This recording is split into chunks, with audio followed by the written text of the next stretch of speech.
이제 새해가 밝았고 오늘 첫 주일 예배를 드립니다. 금년 우리 표어가 주여 이제 회복하게 하소서입니다. 우리 오늘은 우리 서로 한번 인사할 때 우리 가정에서 온라인으로 예배하는 성도님들도 우리 가족들과 함께 서로 이렇게 인사하겠습니다. 주여 이제 회복하게 하소서. 주여 이제 회복하게 하소서. 우리 함께 힘내십시다. 우리 함께 힘내십시다. 우리 함께 힘내십시다. 다윗 왕이 어느 날 나라에서 최고 가는 보석 세공인에게 한 가지 명령을 내렸습니다. 나를 위해서 반지를 하나 만들어 달라. 근데 그 반지에는 내가 원하는 글귀를 하나 반드시 새겨야 되는데 그 글귀는 너가 찾아야 된다.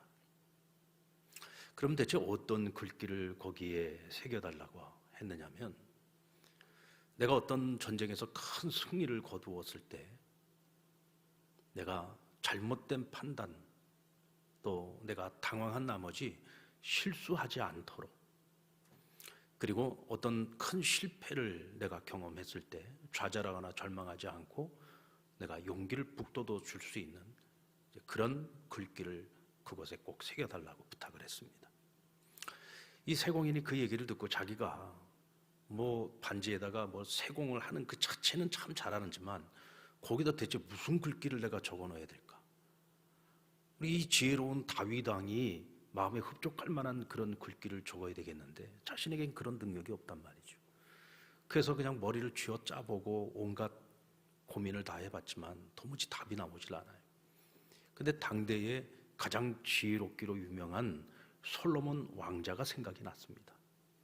그래서 이 세공인이 솔로몬 왕자를 찾아가서 자초지종을 이야기를 하고, 당신의 아버지인 다윗 왕이 마음에 흡족할 만한 글귀를 좀 하나 생각해서 나에게 적어달라고.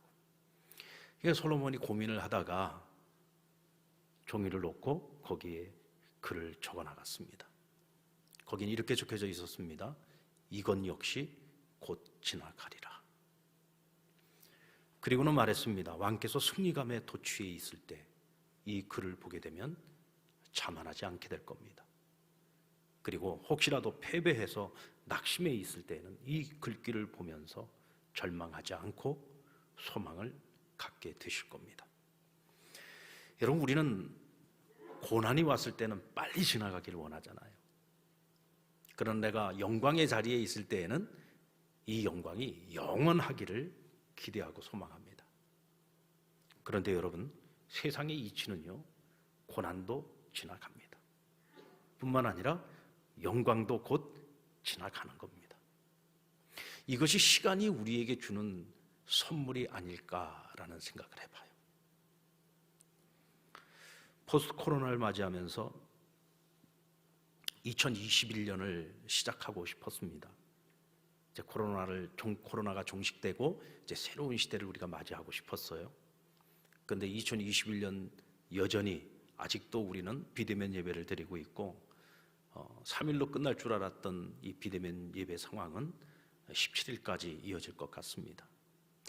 아마도 코로나가 종식되기 전까지는 그것이 상반기가 될지 하반기가 될지 우리가 알 수 없습니다만은, 어쨌든 우리는 코로나와 함께 이 2021년을 맞이하고 또 함께 걸어가야 합니다. 하지만 시간차는 분명히 있겠습니다만은 백신과 치료제들이 지금 속속 나오고 있습니다. 그리고 미국이나 영국이나 여러 나라들이 이제 백신 접종을 시작을 했어요. 지금 우리나라도 상반기 중에 백신 접종이 시작될 거라고 하는 예상을 하고 있습니다. 언제가 될지는 모르겠습니다만은 하여간 정부 방침에 의하면 예상은 하고 있습니다. 작년 한 해는 우리가 코로나 방역의 한 해였다면 이제 2021년 새해는 코로나19보다 인간의 면역력을 강화시키는 한 해가 되지 않을까 기대를 가져봅니다. 시간은 걸리겠죠. 그러나 코로나 종식도 끝이 보이는 한 해가 될 줄로 믿습니다. 우리는 이 시점에서 깊이 생각해야 할 것이 있어요. 분명 코로나19 팬데믹 상황도 종식을 구할 날이 올 것이고 이 또한 지나가는 날이 오겠습니다마는, 문제는 코로나가 다 지나가고 난 후에 우리에게 남는 것이 무엇인가 하는 거예요. 우리가 많은 대가를 치르지 않았습니까? 작년 한 해 동안 정말 많은 대가를 치렀습니다. 많은 사람들이 코로나에 걸리기도 하고 또 사랑하는 가족을 잃어버리기도 하고 많은 아픔을 겪었죠. 또 뿐만 아니라 경제적으로도 많이 어려움을 겪었고 우리 자녀들이 학교에도 가지 못한 채 집에서 공부를 해야 되는 어려운 많은 상황들이 있었습니다. 또 하루아침에 그동안 쌓아왔던 경제적인 모든 삶의 일부를 다 잃어버리고 무너진 분들도 많이 있었고 또 그중에 어떤 분들은 신앙마저도 흔들려서 방황하고 있는 분들도 분명 있을 겁니다. 그런데 이 코로나가 지나가고 난 후에 우리에게 남는 것이 무엇일까? 우리가 잃어버린 대가가 큰 것만큼 또 하나님께서 우리에게 주신 교훈이 있는데 그것을 우리가 교훈 삼아서 앞으로 우리 인류가 보다 더 나은 방향으로 나아갈 것인지 아니면 그런 교훈을 받았음에도 불구하고 인류가 정신을 차리지 못하고 더 나쁜 방향으로 나아갈지 결국 그 방향을 결정하는 것은 우리의 몫이 될 것입니다. 우리는 새해를 맞이하면서 그동안 팬데믹 상황에서 잃어버린 것들을 다시 회복하기를 간절히 기대하고 있어요. 그래서 2021년 우리 상남교회 표어도 역시 주여 이제 회복하게 하소서입니다. 회복을 간절히 바라고 있습니다. 그런데 여러분 이 회복이라고 하는 것이 과거로 그냥 이전으로 돌아가는 것을 우리가 회복이라고 말할 수 있을까요? 회복이라고 하는 것은 이전으로 돌아가는 것이 아니라 새로워지는 것입니다. 아멘입니까? 이전으로 돌아가는 것이 아니라 새로워지는 것이죠. 잃어버린 그대로 회복하는 것이 진정한 회복이냐? 아닙니다. 우리를 잃어버리게 만든 그것이 있잖아요. 근데 우리가 그것을 다 그대로 끌어안은 채 회복이 된다고 한다면 그것은 어쩌면은 이전보다 더 나쁜 과거로 돌아가게 될 수도 있습니다. 코로나 팬데믹이라고 하는 이 상황에 올 수밖에 없었던 원인들이 있어요. 어떤 것들이 있겠습니까? 인간의 탐욕, 개인주의, 이기주의, 세상의 욕망과 쾌락, 물질 만능주의, 심지어는 하나님의 창조 질서를 무너뜨리는 인본주의와 같은 것들. 결국 하나님의 재앙이 찾아올 수밖에 없도록 원인을 제공한 것들이 있단 말이죠. 우리는 그것을 죄라고 말합니다. 근데 우리가 그것까지 다 끌어안은 채 다시 회복이 된다라고 했을 때 과연 그것이 회복일까? 그건 여러분 재앙입니다. 어쩌면 코로나19보다 더 큰 재앙이 우리 앞에 닥쳐올 수도 있고요. 그때에는 다시는 회복을 기대하기 어려울 수도 있다는 겁니다. 그러므로 우리는 진정한 회복을 위해서 하나님 앞에 기도할 때에 무엇을 위해서 기도해야 되느냐? 우리가 버려야 될 것과 버리지 말아야 될 것, 반드시 회복되어야 할 것과 절대로 회복되어서는 안 되는 것, 그것을 우리가 잘 분별할 수 있어야 됩니다. 오늘 우리는 이 진정한 회복이 무엇인가, 그리고 이 회복을 위해서 교회가 감당해야 될 사명이 무엇인가 하는 것을 우리가 함께 생각해 보려고 합니다. 오늘 본문은 학사 에스라의 영적 회복 운동에 관한 말씀이에요. 바벨론의 포로로 끌려갔던 이스라엘 백성들이 70년 만에 세 차례에 걸쳐서 예루살렘으로 귀환하게 됩니다. 에스라는 2차 귀환 때에 예루살렘으로 돌아오면서 백성들을 이끌고 온 학사 겸 제사장이었습니다. 그는 돌아온 예루살렘에서 황당한 현실을 보고 하늘을 보고 탄식하기 시작했어요. 돌아와서 보니까 그들보다 먼저 들어왔던 1차 귀환했었던 백성들이 이미 자리를 잡고 그들이 살아가고 있는데 그들의 모습을 보니까 가나안 땅의 이방 여인들을 아내로 취한 거예요. 그리고 그들의 풍습과 그들의 신앙, 이방 종교, 우상 숭배를 그대로 답습하고 있는 겁니다. 그리고 그 여인들과 사이에서 벌써 자식을 낳고 이미 그들의 삶이 과거에 조상들이 저질렀던 그 죄악된 모습을 그대로 답습해가고 있는 모습을 보게 된 겁니다. 그리고는 그가 탄식을 하는 거죠. 우리 9장 14절 말씀을 같이 한번 읽어볼까요? 9장 14절입니다. 시작. 우리가 어찌 다시 주의 계명을 거역하고 가증한 백성들과 통혼하오리이까? 그리하면 주께서 어찌 우리를 멸하시고 남아 피할 자가 없도록 진노하시지 아니하시리이까? 에스라가 지금 탄식하고 있는 게 뭐예요? 하나님의 은혜로 우리가 잃어버린 것을 다시 회복했다. 나라 없는 백성들이 이제 다시 고국으로 돌아오지 않았느냐?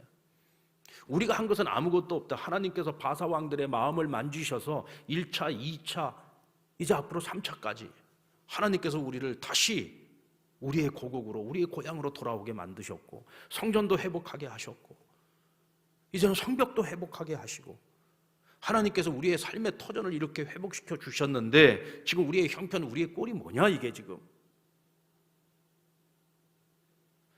우리의 조상들이 왜 망했느냐? 우리 조상들을 망하게 만들었던 원인이 있지 않느냐? 그런데 우리가 그 모습을 그대로 지금 답습하고 있다는 거죠. 과연 우리가 무슨 희망이 있겠는가? 하나님이 우리를 회복시켜 주셨는데 우리는 지금 스스로 망하는 길로 가고 있다는 것이죠. 그 죄는 반드시 버려야 하는 것이고 다시는 회복하지 말아야 하는 것인데 지금 너희가 그것을 회복하고 말았다는 것입니다. 이제 그걸 보면서 지금 탄식하고 있는 것입니다. 그러므로 하나님의 진노를 피하고 진정한 회복을 위해서 우리가 가장 먼저 해야 될 일이 있어요. 그것은 바로 결단과 실천이 따르는 회개입니다. 그저 입으로만 하는 회개가 아니라 결단과 실천이 따르는 회개입니다. 회개가 무엇입니까? 회개는 우리가 하나님의 말씀을 떠나서 살았던 삶에 대해서 반성하는 것이고, 그래서 우리가 다시는 그 이전의 과거로 돌아가지 않는 것이고, 우리가 새로운 삶을 살아가기 위해 하나님 말씀 앞에 순종하는 삶을 시작하는 것이죠. 아멘입니까? 하나님 앞에 순종하는 삶을 시작하는 거예요.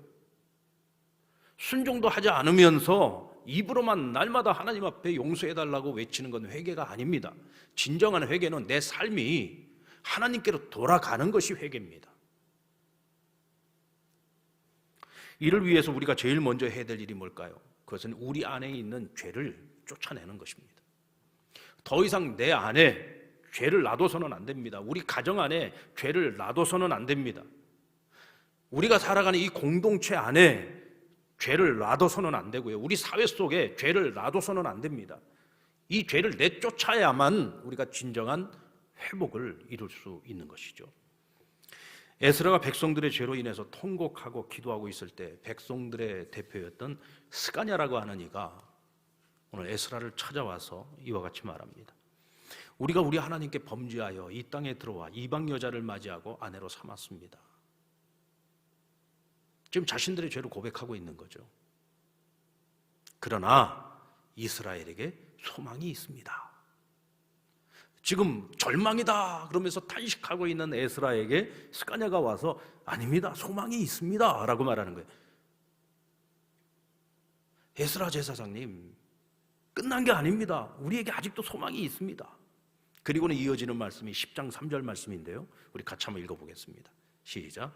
곧 내 주의 교훈을 따르며 우리 하나님의 명령을 떨며 준행하는 자의 가르침을 따라 이 모든 아내와 그들의 소생을 다 내보내기로 우리 하나님과 언약을 세우고 율법대로 행할 것이라. 무슨 뜻입니까? 이방 여인들과 결혼을 하고 그들의 풍습을 따르고 그들 사이에 아이를 낳았어요. 그런데 그들을 이스라엘 가운데서 내보내겠다는 거예요. 이미 가정을 이루고 서로 사랑하면서 오랜 시간 동안을 같이 살아온 사랑하는 아내들이고 사랑하는 자식들입니다. 그런데 어떻게 하겠다고요? 하나님의 진노를 피하고 이스라엘 공동체의 진정한 회복을 위해서라면 그들을 우리 이스라엘 가운데서 내쫓겠다는 거예요. 얼마나 가슴 아픈 일입니까? 얼마나 힘겨운 일이었겠습니까? 아마도 그들을 내보내면서요, 이스라엘 진 가운데 아마 통곡 소리가 그치지 않았을 겁니다. 떠나지 않으려고 하는 그 아내들의 울부짖음이 있었을 거고요. 찢어지는 가슴을 가지고 그들을 내쫓아야 되는, 내보내야 되는 그 남편들의 흐느끼는 소리가 아마 이스라엘 가정들마다 가득했을 겁니다. 그럼에도 불구하고 그 일은 피할 수 없는 현실이었던 거죠. 만약에 열심히 통해 잡으곤 했는데 그와 같은 결단이 없고 실천이 없었다면 그건 위선인 거죠. 그만큼 여러분, 회개라고 하는 것은요, 쉬운 게 아닙니다. 어려운 겁니다. 내가 사랑했던 것들을 버리는 거예요. 내가 사모했던 것들을 버리는 겁니다. 내 인생의 최고의 가치라고 여겼던 것들을 버려야지 되는 것입니다. 그 버리는 고통이 얼마나 큰 것입니까?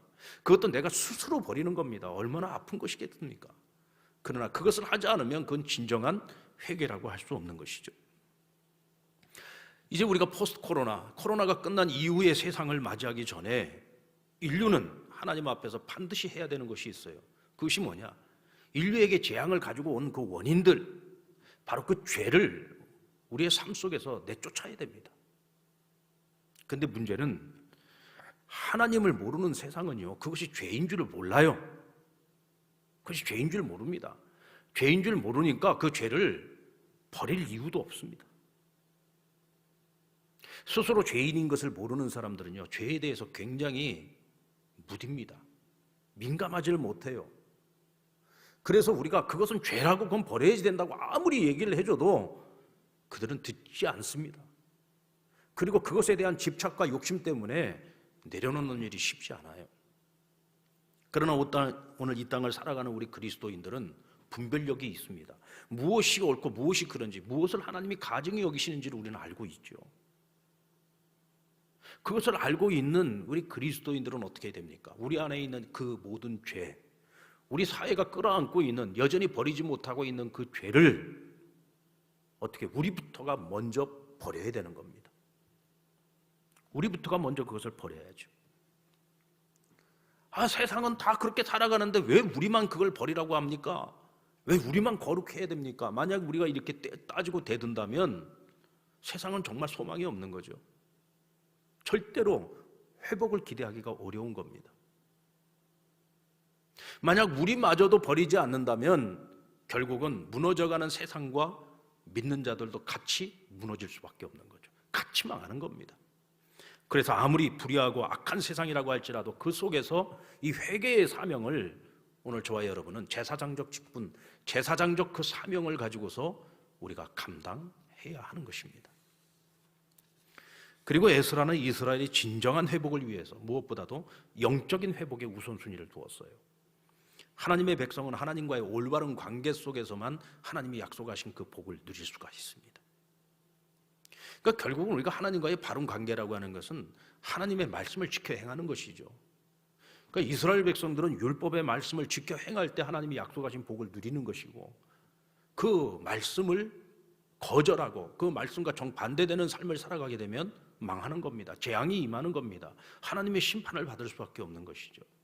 요한 3서 2절 말씀에 보면 사랑하는 자여 내 영혼이 잘된 것 같이 범사가 잘되고 강건하기를 원하노라.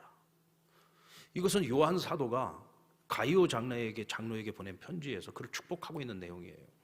그런데 오늘 이 말씀의 내용을 가만히 살펴보면요, 하나님이 우리에게 주시는 그 복의 우선순위가 있습니다. 우리 믿는 사람들은요, 무엇보다도 하나님과의 관계 속에서 내 영혼이 잘 돼야 돼요. 내 영혼이 잘 돼야 그 다음에 뭐예요? 범사가 잘 되는 것이고 강건해지는 것입니다. 아멘입니까? 금년 2021년 이 한 해 동안 우리 살아가는 성도들의 삶 속에 먼저 영혼이 잘 되는 복이 임하기를 원합니다. 영혼이 잘 되면 범사가 잘 되는 삶이 따라오게 되는 것이고 강건한 삶이 따라오게 되는 것이죠. 그런데 오늘날 우리 그리스도인들이 영혼이 잘 되기 위해서는 하나님과의 관계가 회복이 돼야 되는데, 하나님과의 그 관계 회복, 그것을 위해서 가장 필요한 것, 가장 중요한 것이 뭘까? 그것은 바로 진정성입니다. 저와 여러분들이 온전한 관계, 좋은 관계, 진정한 관계가 만들어지려면 서로에게 어떤 마음을 가져야 될까요? 진정성 있는 마음, 진실된 마음을 가져야 되겠죠. 아무도 겉으로 보여지는 모습은 서로 사랑하는 것 같고 서로를 위하는 것 같은데 마음속으로는 서로를 진정으로 위하는 마음이 없다? 그러면 이거는요, 가식적인 관계인 겁니다. 남들이 볼 때는 좋은 관계인 것처럼 보이지만 뚜껑을 열어보면 이건 전혀 진정한 관계가 아닌 거죠. 아주 위선적인 관계인 겁니다. 하나님과 우리의 관계도 역시 마찬가지예요. 하나님과 우리의 관계가 회복되기 위해서, 그래서 우리의 영혼이 잘 되어지려면 무엇보다도 진정성이 회복돼야 돼요. 하나님과의 관계 속에서 하나님이 가장 기뻐하시는 것이 뭡니까? 예배잖아요. 우리가 하나님 앞에 드리는 예배, 이 예배가 진정성 있는 예배가 돼야 된단 말이에요.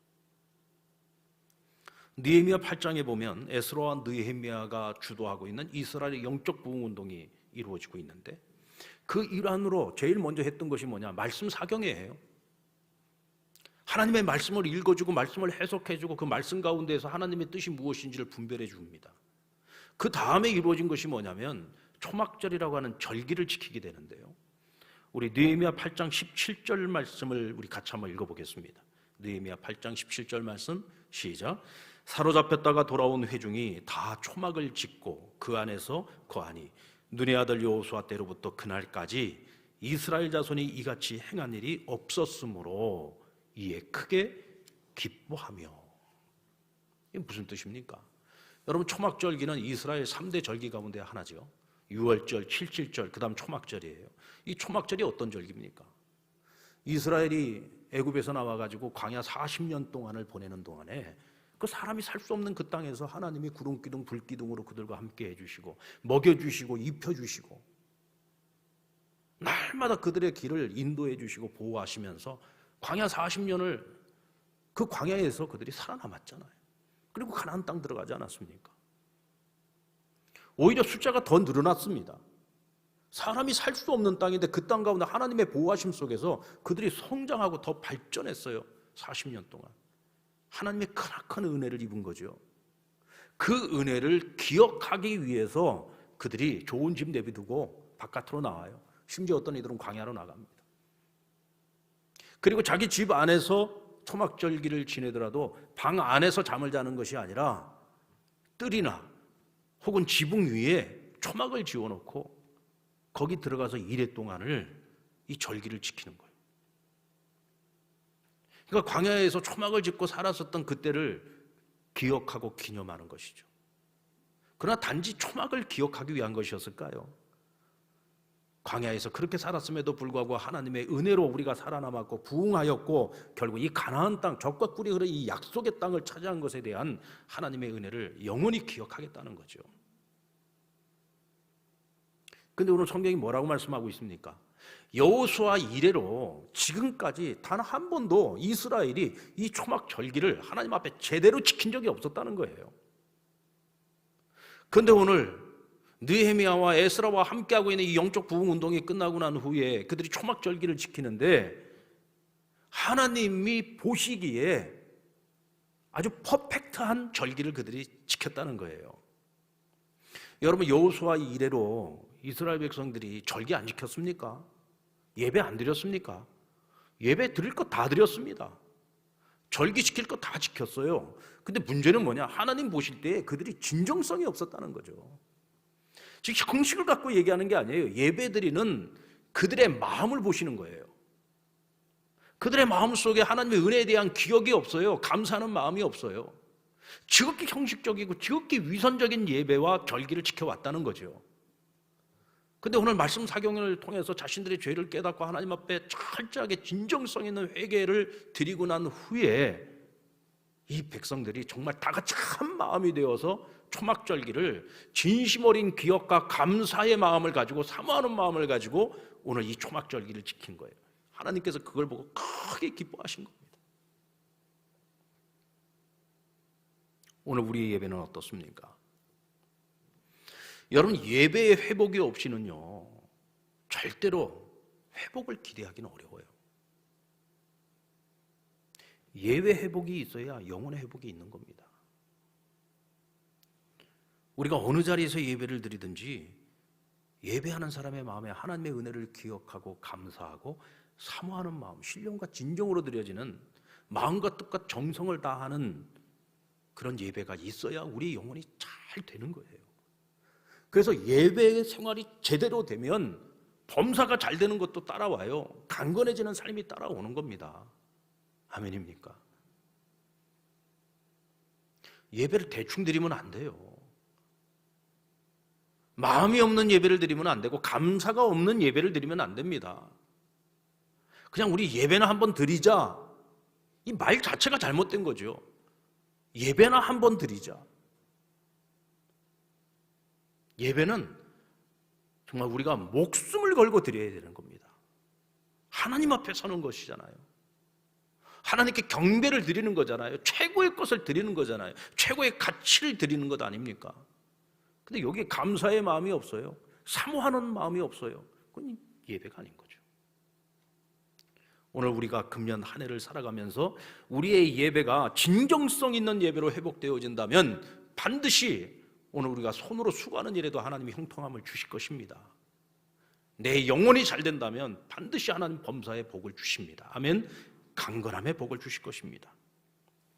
만약 내 인생에 무너져가는 것들이 지금 많이 있다면 여러분 우리 자신을 한번 점검해 보십시오. 분명 그 점검하는 가운데 지금 나의 예배가 무너져가고 있다는 것을 보게 될 겁니다. 그렇다면 우리는 다른 어떤 것보다도 오늘 우리의 예배를 회복하기 위해서 힘써야 합니다. 이를 위해서 우리는 하나님의 말씀을 주야로 묵상하고 말씀과 함께하는 삶을 살아가야 하죠. 에스라와 함께한 영적 부흥 운동이 성공할 수 있었던 것은 말씀 사경회로 시작되어졌기 때문이에요. 여러분 말씀 사경회가요, 우리가 흔히 하는 부흥회나 말씀 사경회처럼 정말 말씀이 아주 좋은 훌륭한 목사님들 모셔다가 우리가 며칠 동안 말씀을 들을 때 여러분 얼마나 재미있게 말씀을 또 전해 주십니까? 그렇죠? 또 말씀을 쉽게 풀어가지고 우리가 잘 이해할 수 있도록 은혜 받을 수 있도록 목사님들이 말씀을 열심히 연구해가지고 전해주잖아요. 이 에스라의 이 영적 부흥 운동과 이 말씀 사경회는요 그런 사경회가 아니에요. 그냥 율법의 말씀을 낭독해 주는 겁니다. 낭독, 우리가 통독을 하듯이 그냥 성경을 읽어만 주는 거예요. 낭독해 주는 거예요. 그리고 백성들 사이사이에서 레위인들이 그거를 잘 이해를 못하니까 풀어서 설명을 해주는 겁니다. 요즘처럼 목사님들이 막 애를 쓰고 수고를 해가지고 어떻게든 성도들이 쉽게 이해하고 쉽게 알아들을 수 있도록 그렇게 말씀을 잘 풀어서 설명을 해주는 게 아니에요. 아주 딱딱하게, 아주 그냥 원칙적으로 FM으로 성경을 읽어주고 해석해 주는 거예요. 그런데도 백성들의 마음이 녹아지기 시작했어요. 그 단단하게 굳어있던 마음이 부드러운 마음으로 변하면서 그 하나님 말씀 한마디 한마디가 그들의 마음속에 가서 팍팍 박히는데 그들이 통곡을 하면서 하나님 앞에 울며 회개하기 시작합니다. 그래서 말씀 사경회를 통해서 회개 운동이 시작이 된 거예요. 말씀이 들어가니까 진정한 회개가 나오는 겁니다. 말씀이 들어가니까 이제는 그 말씀 앞에 순종하겠노라고 그들이 다 같이 결단을 하는 거예요.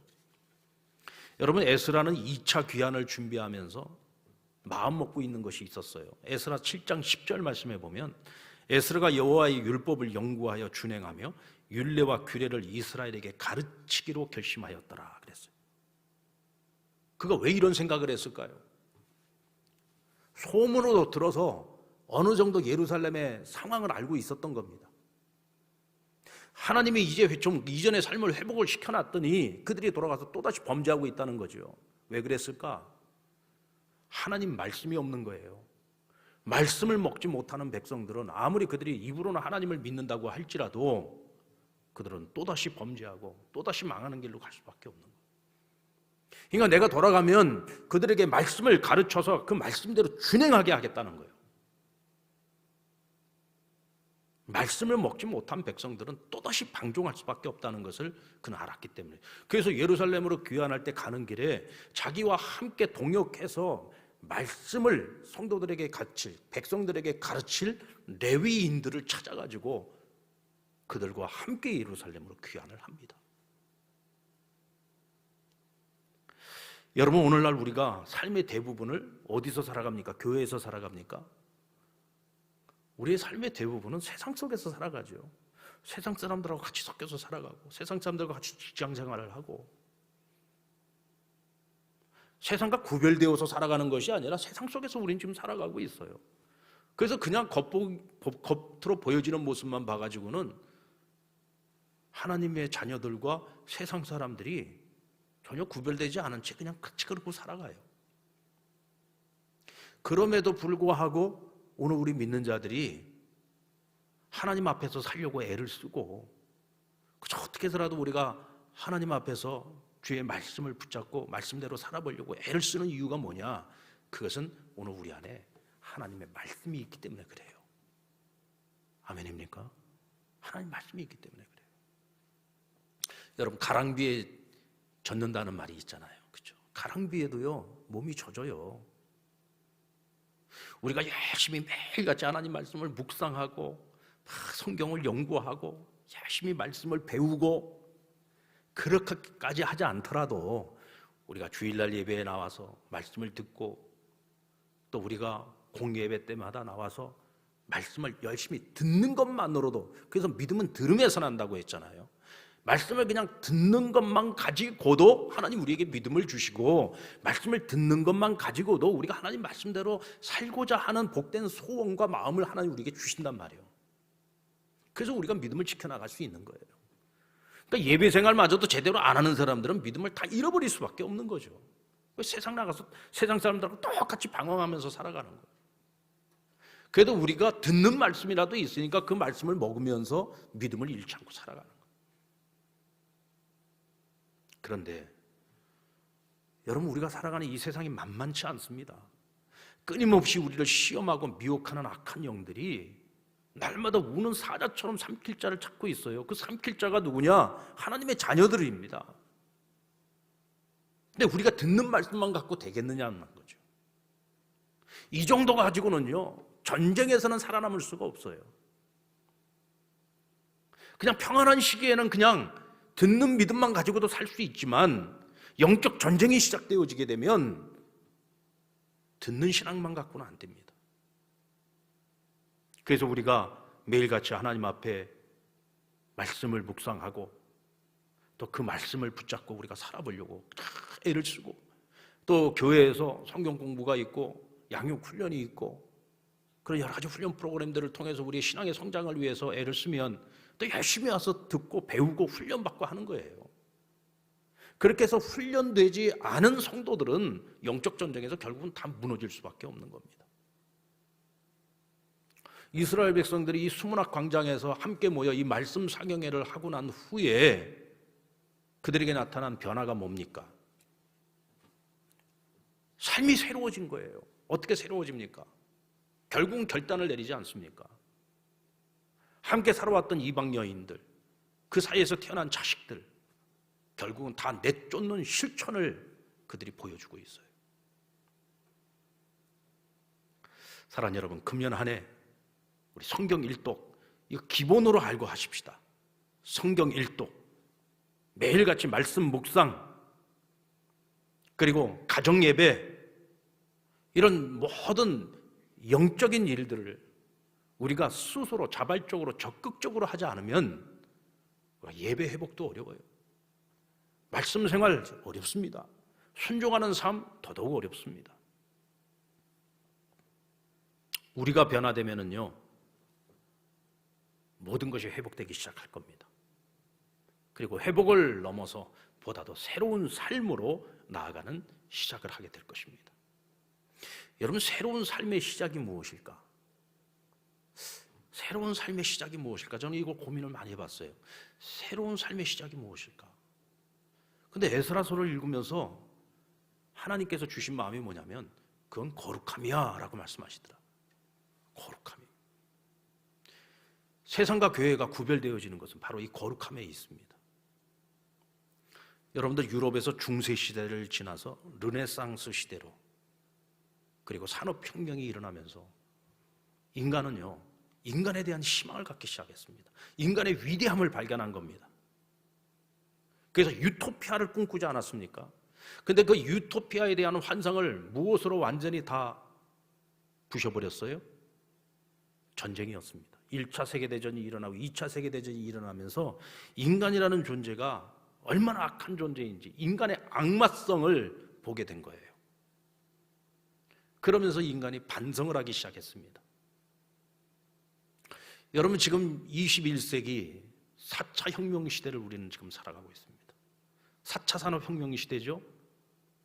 이제는 호모데우스, 신이 되어버린 인간이 되어버렸습니다.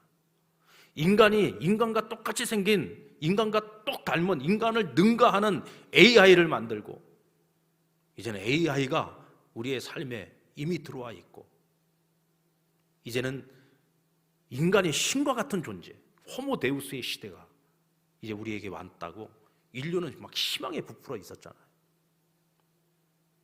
인간이 하나님이 하는 일 중에 우리가 하지 못할 것이 무엇이 있느냐, 얼마나 교만했습니까?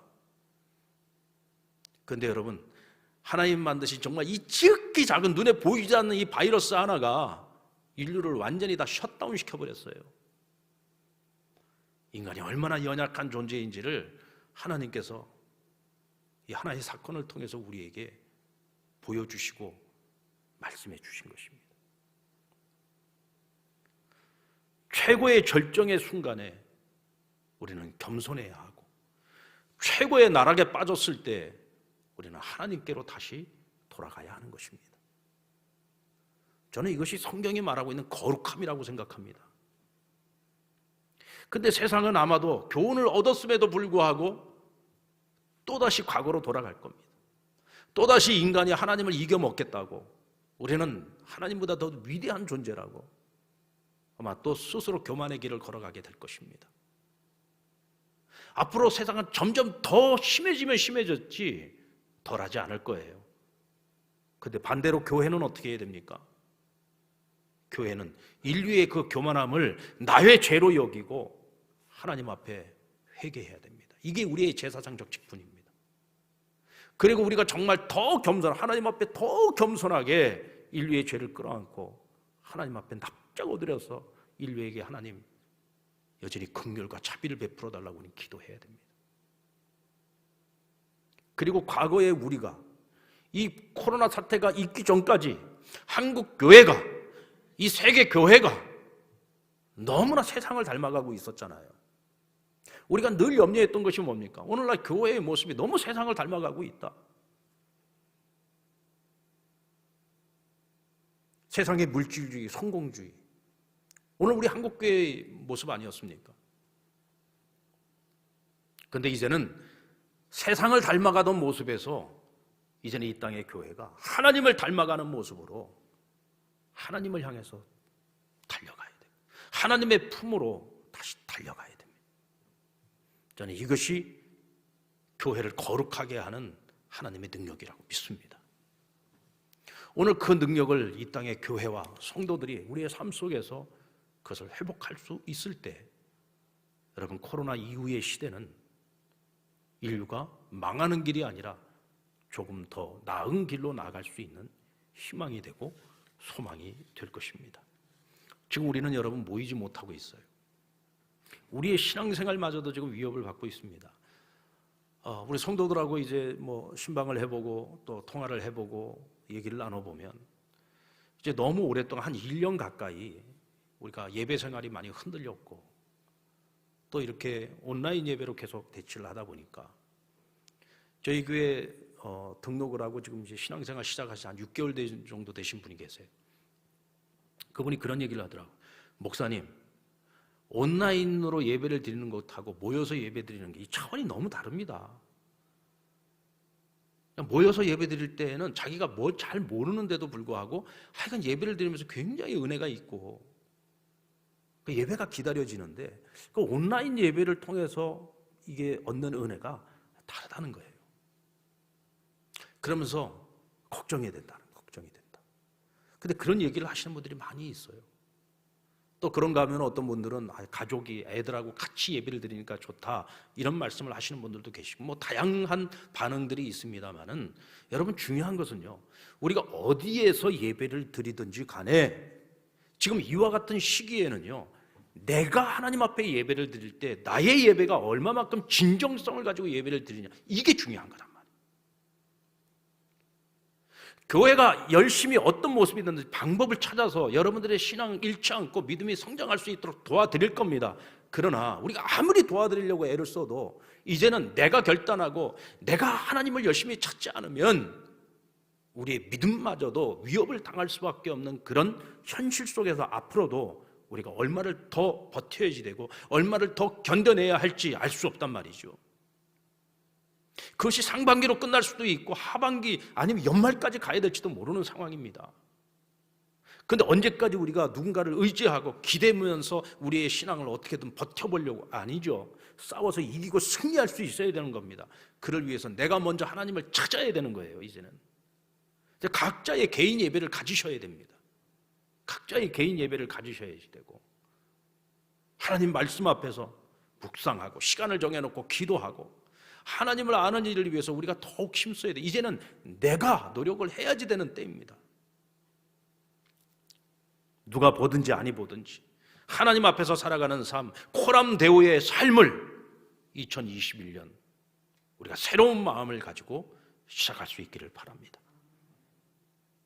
여러분, 새해표 주여 이제 회복하게 하소서. 진정한 회복은 이전으로 돌아가는 것이 아닙니다. 새롭게 되는 것입니다. 아멘. 여러분, 새로워지시기를 바랍니다. 사도행전 3장 19절 말씀, 그러므로 너희가 회개하고 돌이켜 너희 죄 없이 함을 받으라. 이같이 하면 새롭게 되는 날이 주 앞으로부터 이를 것이라. 회개에 합당한 열매는 이전으로 돌아가는 것이 아니라 새롭게 되는 것이라고 말씀하고 있습니다. 2021년은 코로나 이전으로 돌아가는 회복이 아니라 과거에 매이지 않고 한국교회와 성도들이 새로운 시대에 새롭게 변화되어져서 다시는 죄에게 종로로 타지 않고 세상을 닮아가지 않고 예수 그리스도의 능력으로 거룩함을 가지고 세상을 변화시켜 나갈 수 있는 새로운 시작의 한 해가 되어야 할 줄로 믿습니다. 이를 위해서 여러분, 진정한 회개를 하나님 앞에 드릴 수 있기를 바랍니다. 하나님과의 관계 속에서 진정성을 회복하십시오. 그리고 교회가 가진 거룩성을 회복하셔야 합니다. 자, 우리 한번 옆에 사람과 2021년 회복을 넘어 새롭게 시작하십시다. 우리 한번 서로 권면하겠습니다. 2021년 회복을 넘어 새롭게 시작하겠습니다. 여러분, 새로운 한 해가 되기를 주님의 이름으로 축원합니다.